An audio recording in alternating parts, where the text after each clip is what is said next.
आप तो न्यूयॉर्क में कह रहे हैं 25 सितंबर को ट्रम्प शहबाज मुलाकात हो रही है। जी, वो बिल्कुल हो रही है। मैंने तो ये सुना है कि ना सिर्फ ट्रम्प शहबाज बल्कि शायद फील्ड मार्शल भी उस मुलाकात में होंगे। क्या इस डिफेंस एग्रीमेंट से सऊदी अरब हमारे न्यूक्लियर अम्ब्रेला में आ गया है या नहीं आया? मिलिट्री पावर में तो पाकिस्तान के न्यूक्स भी हैं, बल्कि वो सरे फहरिस्त है। डू यू थिंक कि वाकई कोई इस्लामिक नेटो बनने जा रहा है? सऊदी अरेबिया लीडर है गल्फ रियासतों का। तो जाहिर बात है कि इनडायरेक्टली जब आप सऊदी अरेबिया के साथ मायदा करते हैं और दीगर ममालिक जो कि सऊदी अरब की तरफ देखते हैं और उसके सलाह और उसके मशवरे और उसकी सपोर्ट के बगैर कोई कदम नहीं उठाते, तो इनडायरेक्टली तो वो साथ आ ही गए हैं। गल्फ जो है, सऊदी अरब जो है, वो सोने के अंडे देने वाली मुर्गियां हैं। तो ये तो एक सोने का अंडा देने वाली मुर्गी परों के नीचे से निकली है, इस पे अमेरिका में कुछ नहीं है। देखिए, अभी अमेरिकी जो ऑफिशियल कोई इसके ऊपर खास रिस्पांस नहीं आया की अब वजह सऊदी से। अरब के बाद भी आईएमएफ की जरूरत है, तो फिर तो कोई देखें, गाल ना हुई। रूमी साहब नहीं तुझे तो दिल ही तोड़ देता है। नहीं, मैं दिल नहीं तोड़िया, लेकिन मेरी गल सुनो ना। अ, अजय अजय ये नहीं पता कि सऊदी अरेबिया कितना सानू पैसा देवेगा, वो किस यार एक हिसाब। डेढ़ बिलियन तो दे देगा आईएमएफ वाला। 2 बिलियन थे उन्होंने पहले ही अनाउंस कर देता है। उन्होंने कहा कि पाकिस्तान अपने अबाबिल मिसाइल मक्का और मदीना में लगाएगा, जिनकी 2200 किलोमीटर रेंज है। अब इसराइल 10 बार सोचेगा। मोदी को इतनी जबरदस्त मुबारकबाद दी ट्रंप ने सालगिरह की, ये भी पॉलिटिकल पोस्चरिंग होती है। जी, आज चाबहार पे सैंक्शंस लगा दी उसने इंडियन कंपनीज पे। इंडिया के साथ क्या करना चाहते हैं डोनाल्ड ट्रंप साहब? मारते कम है, घसीटते ज्यादा है, या घसीटते ज्यादा है और मारते कम है? क्या कर रहे हैं? जो इंडिया का अमेरिका के साथ ताल्लुकात बिगड़े हैं, उससे यही साबित होता है कि अमेरिका को भी ये समझ आ गई है कि अभी हिंदुस्तान में वो बात नहीं है कि वो एक वर्ल्ड पावर तो छोड़े, कि वो रीजनल पावर भी बने। अस्सलाम वालेकुम नाज़रीन, मुज़म्मिल सरवर्दी के ऑफिशियल यूट्यूब चैनल के साथ मैं हूं मुज़म्मिल सरवर्दी। मेरे आज के मेहमान किसी तारुफ के मोहताज नहीं हैं। सीनियर जर्नलिस्ट हैं, तजिया निगार हैं, डिफेंस एनालिस्ट हैं, डिजिटल वर्ल्ड के बादशाह हैं। अपना प्लेटफॉर्म नया दौर के नाम से चलाते हैं, जहां मैं बहुत अरसा शो करता रहा हूँ। इस यहाँ अपने यूट्यूब बनाने से पहले रजा रूमी साहब, कहूँ तो डिजिटल वर्ल्ड में ब्रेक थ्रू मुझे रजा रूमी साहब ने दिया था। अस्सलाम वालेकुम रजा रूमी साहब। जी, वालेकुम अस्सलाम। बहुत शुक्रिया एक बेहतरीन तारुफ का। ऐसी बात नहीं है, आप माशाल्लाह बड़ी पहुंची हुई शख्सियत है। तो अब ये है आपने कि पहचान लिया था कि मैं हाँ, बहुत पहचान। जी सर। रूमी साहब, तीन चार मौजूआत आज मेरे जहन में है आपके साथ बात करने के लिए। एक तो बड़ी एम्बिग्विटी पैदा हो गई है कि पाकिस्तान का जो न्यू क्या इस डिफेंस एग्रीमेंट से सऊदी अरब हमारे न्यूक्लियर अम्ब्रेला में आ गया है या नहीं आया। ये एक एम्बिग्विटी है। आप एज एन इंटरनेशनल रिलेशन, या आपने इसको जो स्टडी किया है, जो बात हुई है आपकी, क्या अब सऊदी अरब को हमारा न्यूक्लियर अम्ब्रेला अवेलेबल है या नहीं? बड़ी अहम आपने बात कही है, और आज आपको पता ही है कि ख्वाजा आसिफ साहब का एक बयान है जो हम्म, गालिबन किसी टीवी चैनल पे चला है, और उसको इंटरनेशनल मीडिया ने पकड़ के पूरा हम्म, हाईलाइट कर दिया है। देखें, ये जिस तरह से ये जो मायदे की जो तफसीलात अभी आई हैं, पूरा हम्म, मायदा तो हमें नहीं पता, मेरे ख्याल से शायद पब्लिक भी नहीं होगा। जिस तरह के दो ममालिक की सिक्योरिटी के मामलात हैं, और दोनों ममालिक बड़े इसमें एहतियात से काम लेंगे। लेकिन उसमें जो अभी तक ऑफिशियल डोमेन में आया है, तो उससे तो मिलिट्री पावर का जिक्र किया गया। मिलिट्री पावर में तो पाकिस्तान के न्यूक्स भी हैं, बल्कि वो सरे फहरिस्त हैं। पाकिस्तान के जो इस वक्त एक दुनिया में मकाम है, खित्ते में या दुनिया भर में, उसमें उसकी न्यूक्लियर ताकत जो है वो सरे फहरिस्त है। तो इस वजह से जब हम ये बात करते हैं कि हम उनको अपनी तमाम तर मिलिट्री कुवत के साथ डिफेंड करेंगे, और वो भी हमें अपनी कुवत के साथ डिफेंड करेंगे, तो उनके पास है माशी कुवत, हमारे पास है फौजी कुवत।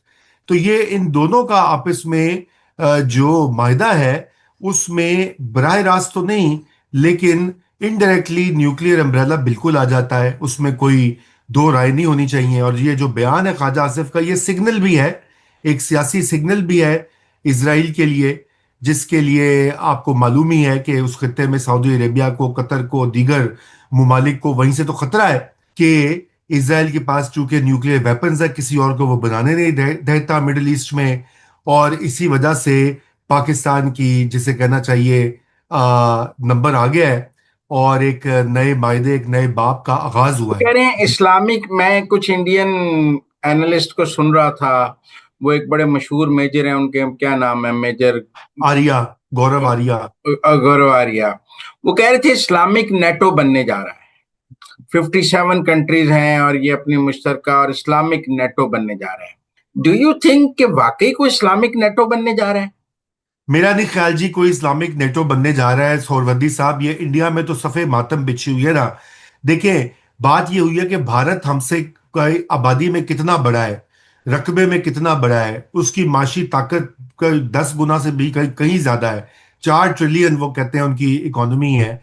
उस सब के बावजूद पाकिस्तान ने उनको टफ टाइम दिया। मई में जो हुआ वो सारी तारीख सबको मालूम है, नाजरीन को भी दोहराने की जरूरत नहीं है। उस वक्त से आपने ये भी देखा कि ना सिर्फ ये कि हमने उनको टफ टाइम दिया, बल्कि दुनिया भर ने इस बात को रिकग्नाइज किया कि पाकिस्तान को लाइटली लेना गलत पॉलिसी थी। अब और अमेरिका ने भी इस चीज का एहसास किया। और यही वजह है कि आप देख रहे हैं कि पाकिस्तान अमेरिका के ताल्लुकात में जो बेहतरी आई है, और जिस जिस डगर पे वो चल निकले, उसमें एक बहुत बड़ी वजह ये ऑपरेशन सिंदूर और ऑपरेशन बनियानुल मरसूस था। क्योंकि नहीं, वहां से तो आपको इस्लामिक नेटो नहीं लगता? नहीं, इस्लामिक नेटो नहीं लगता। उसकी वजह ये कि अभी बाकी ये तो सिर्फ वो कह दो रहे हैं मुमालिक। मुल्क लाइन में लग गए हैं हमारे साथ डिफेंस एग्रीमेंट करने के लिए, इतनी लंबी लाइन है, हमें समझ नहीं आ रही किसके साथ करें किसके साथ ना करें, नहीं ऐसी कोई देखिए, सूरत है? नहीं अभी कोई सूरत हाल नहीं। देखिए, इसमें इसमें बहुत सारी, देखिए एक तो ये कि सऊदी अरेबिया लीडर है गल्फ रियासतों का। तो जाहिर बात है कि इनडायरेक्टली जब आप सऊदी अरेबिया के साथ मायदा करते हैं, तो उसमें कतर, यूएई और जो बहरेन और दीगर ममालिक जो कि सऊदी अरब की तरफ देखते हैं, और उसके सलाह और उसके मशवरे और उसकी सपोर्ट के बगैर कोई कदम नहीं उठाते, तो इनडायरेक्टली तो वो साथ आ ही गए हैं। लेकिन क्या इस्लामिक नेटो बनेगा, इसमें बहुत कबाहतें हैं। इसमें मिस्र भी है, मिस्र के इसराइल से ताल्लुकात हैं, यूएई के इसराइल से ताल्लुकात हैं सिफारती, फिर जॉर्डन ठीक के। है। जी, सभी के हैं, सवाए सऊदी अरेबिया के नहीं है, देखे ना। देखिए, जो पाकिस्तान और सऊदी अरेबिया दोनों के नहीं थे। उन दोनों के नहीं है, और उन दोनों के जो पब्लिक ओपिनियन है, पब्लिक प्रेशर जो है, नहीं तो ये जो अब्राहम अकॉर्ड हुए थे, और ट्रंप ने कितनी बार कहा है सऊदी अरेबिया को, उससे पहले भी बाइडेन के जमाने में भी ये बातचीत चलती रही है दर पर्दा जो इतलात आई हैं। लेकिन सऊदी अरेबिया में बल्कि मोहम्मद बिन सलमान ने तो एक बार ये कह दिया था कि अगर हम ऐसा कोई काम करेंगे तो हमारी अवाम हमें छोड़ेंगे नहीं। उनका ये रिकॉर्ड पे आप है। अमेरिका में हैं, अमेरिका की नब्ज बताएं हमें, लोगों को समझ नहीं आ रही अमेरिका क्या सोच रहा है। देखिए, अमेरिका के हवाले से तो दो तीन बातें हैं ना। सबसे पहले तो यह कि अमेरिका में अपना खुद ही जिसे कहते हैं ना फसाद और फड्डा पड़ा हुआ है। हम्म। अमेरिका के अंदर सख्त किस्म की सियासी इस वक्त हलचल मौजूद है, पोलराइजेशन है। और सदर ट्रंप जो है वो उसको मैनेज करने में मसरूफ है। पहला तो उनका डोमेस्टिक मसाइल है, उसमें मईशत भी है, उसमें ये टैरिफ लगाना, रोज बदलना। जो आपको याद होगा जो इमरान खान साहब की पॉलिसियां होती थी कि रोजाना एक अनाउंस किया, अगले दिन यू टर्न ले लिया। तो अमेरिका में भी इस वक्त ट्रंप का यही सूरत हाल है। और दूसरी इसमें इस वक्त अमेरिका के पास बड़े बड़े मसाइल हैं। एक तो सबसे पहले यूरोप को मैनेज करना, यूक्रेन को मैनेज करना, रूस को मैनेज करना, क्योंकि वो एक ट्रंप का जो है प्रायोरिटी है। वो ये चाहता है कि वो जंग बंदी करवाए यूक्रेन और रूस के दरमियान। नहीं, पर रूस रूमी उस साहब, जी। यूरोप तो उनके लिए एक लाइबिलिटी है, उन्हें यूरोप पे पैसे खर्चने पड़ते हैं। आप बात समझें, गल्फ जो है, सऊदी अरब जो है, वो सोने के अंडे देने वाली मुर्गियां हैं। देखिए ना, सोने की अंडा देने वाली एक भी मुर्गी कम हो जाए तो वो खतरे की बात है। तो यूरोप तो लाइबिलिटी है, वो ना अपने दिफा पे पैसे खर्चता है ना किसी चीज पे खर्चता है। तो ये तो एक सोने का अंडा देने वाली मुर्गी परों के नीचे से निकली है, इस पे अमेरिका में कुछ नहीं है। देखिए, अभी अमेरिकी जो ऑफिशियल कोई इसके ऊपर खास रिस्पॉन्स नहीं आया। हम्म। और मेरी ये जाती राय है, हो सकता है मैं गलत हूं, कि अमेरिका की जो उनको ये बताया गया होगा दोनों ममालिक की तरफ से, दोनों के बड़े करीबी ताल्लुकात हैं, सऊदी अरेबिया के भी और पाकिस्तान के भी। पाकिस्तान का तो देखिए इस हद तक मसला है कि पाकिस्तान की मईशत जो है, अगर उसमें अमेरिका को वो नाराज करते हैं तो फिर आईएमएफ और दीगर जो हमारे प्रोग्राम जिसकी अब वजह सऊदी से अरब के बाद भी आईएमएफ की जरूरत है, तो फिर तो कोई देखें। गल ना हुई। रूमी साहब नहीं तुझे तो दिल ही तोड़ देता है। नहीं, मैं दिल नहीं तोड़िया, लेकिन मेरी गल सुनो ना। अ, अजय अजय ये नहीं पता कि सऊदी अरेबिया किन्ना सानू पैसा देवेगा ते वो किस यार एक हिसाब। डेढ़ बिलियन तो दे देगा आईएमएफ वाला। 2 बिलियन ते उन्होंने पहले ही अनाउंस कर दिता है, वो दे भी देंगे, उनको कोई मसला नहीं हम्म। सऊदी। लेकिन साडा मसला वड्डा है, साडे कर्जे, साडी डिमांड, साडी इंपोर्ट्स, वो एक मैंने बहुत ही। आज कहीं देखे हैं दो तीन खबरें। एक तो मैंने हाँ। कोई कतर ऑब्जर्वर देख रहा था। उन्होंने कहा कि पाकिस्तान अपने अबाबिल मिसाइल मक्का और मदीना में लगाएगा, जिनकी 2200 किलोमीटर रेंज है, बैलिस्टिक मिसाइल्स हैं। और दूसरा मैं देख रहा था कि पाकिस्तान की जो इंडिजिनस इंडस्ट्री है, जिसमें ड्रोन बनाने और मिसाइल बनाने वाली, वो टेक्नोलॉजी ट्रांसफर हम सऊदी अरब को करेंगे। ये आपको लगता है या नहीं? जी, ये तो देखिए ना, इस जो ये जो डिफेंस मायदा हुआ है, इसकी बुनियादी ट्रेनिंग तो पहले भी हम कर रहे थे सऊदी ऑफिशियल्स की, पिछली कई दहाइयों से। वो जारी रहेगी, उसमें तेजी भी आएगी। फिर हमारी एयरफोर्स का के हवाले से जो ट्रेनिंग है वो भी एक्सपैंड होगी। और ये जो डिफेंस प्रोडक्शन है, हम ऑलरेडी उसको कर रहे हैं, मिसाइल भी बना रहे हैं, ड्रोन्स भी बना रहे हैं हमारे यहाँ जो, वो उसमें इजाफा होगा और सऊदी अरेबिया उसका एक खरीदार बन जाएगा। और जाहिर बात है कि पाकिस्तान उसको कवर देगा। ये मुझे नहीं पता कि कब ये मिसाइल नस्ब होंगे। ये देखिए, ये सिग्नलिंग भी हो रही है। कतर चूंकि इस वक्त बड़ा परेशान भी है, नाराज भी है, इसराइल से भी, अमेरिका से भी। तो ये पॉलिटिकल सिग्नलिंग भी होती है शरीकों को। आपको पता ना, जब किसी के पास कोई नई गाड़ी आ जाए तो फिर वो दिखाते हैं सारों को, मोहल्ले में भी वो कहते हैं कि देखो जी मेरे को बड़ी गाड़ी है, नवा सोफा लिया है। तो वो ये एक सिग्नलिंग भी उस रीजन में की जा रही है कि अब आप ये ना समझे कि आप जब आपका दिल चाहेगा तो आप हम पे हमले करके मिसाइल मारेंगे, क्योंकि अब हमने अपनी डिफेंस जो है, कवर, वो हम उसको एक्सपेंड कर रहे हैं। और पाकिस्तान की जो इसमें शमूलियत होगी मिडिल ईस्ट में, वो एक जाहिर बात है, एक बहुत बड़ी गेम चेंजर है। लेकिन इसका यह मतलब नहीं कि अमरीकी बेसिस जो है वो बंद हो जाएंगी, अमेरिकी सिक्योरिटी कवर यकदम नहीं, खत्म क्या हो हम जाएगा। उन्हें यूरेनियम एनरिच करने का तरीका समझा देंगे? मेरे ख्याल से नहीं। उसके वो शायद पाकिस्तान उसमें एहतियात बरतेगा। सच्ची हम्म। बात तो ये है।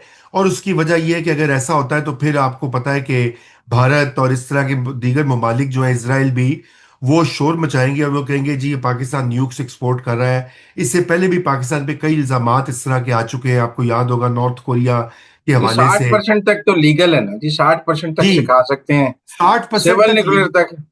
जी, 60% तक लीगल है, लेकिन देखें वो उससे उससे वेपन नहीं बनता ना। वेपन तो बनता है तो कहीं जब 80-90 60% तक सिखा देंगे, आगे वो खुद सीख लेंगे, समझदार लोग।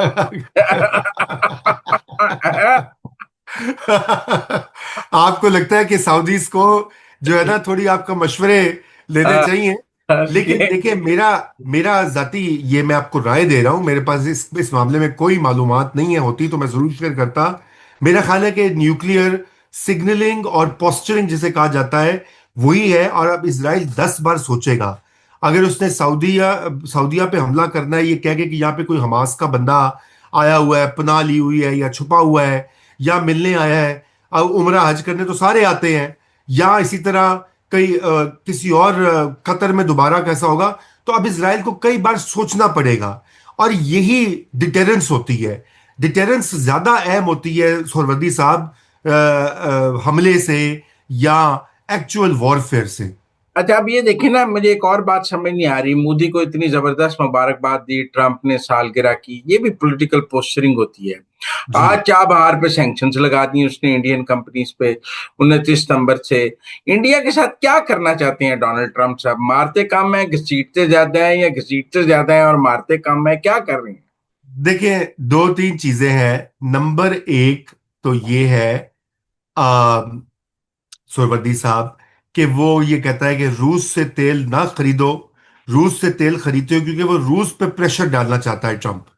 आपके इल्म में ही है कि नहीं, क्या पर मसला है। चाबहार वाला तो स्ट्रेटेजिक था ना, गवादर के मुकाबले पे इंडिया जी। बना।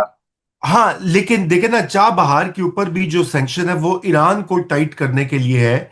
क्योंकि ईरान के साथ जो है वो भी, ट्रम्प ये चाहता है कि ईरान मुकम्मल तौर। $120 मिलियन लगे हुए हैं इंडिया के वहां पे। इंडिया का बड़ा नुकसान है जी। ये तो देखिए, नुकसान से ज्यादा पैसों के से ज्यादा ये हजीमत है।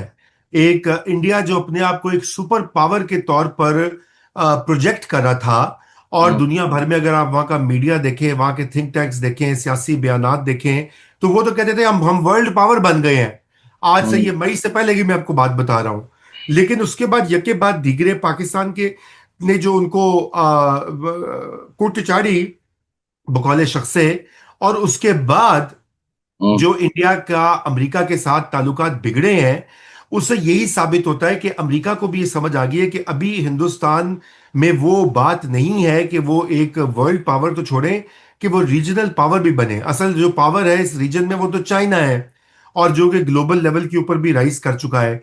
इंडिया उससे अभी कहीं पीछे है, चाहे वो मईशत का भी हो या डिफेंस का भी मामला हो।